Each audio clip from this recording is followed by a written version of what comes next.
আসসালামু আলাইকুম, ঈদ মোবারক। বাড়ির আঙিনায় আর কি, বাড়ির পিছনে ফাঁকা আকাশের নিচে মাটির চুলোয় গরুর মাংস রান্না।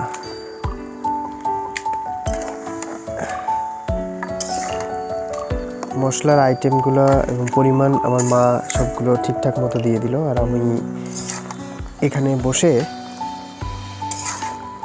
এই বাকি কাজগুলো সম্পন্ন করছি। ওয়াও! এখানে মাঝে মধ্যে চুলায় জালটা একটু ঠেলে দিলাম,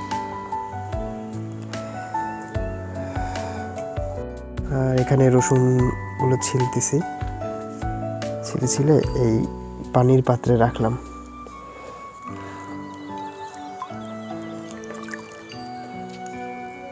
আর এই পাশটায় রয়েছে পেঁয়াজ, আর এই দিকটা পেঁয়াজগুলোকে কুচি কুচি করে কাটলাম।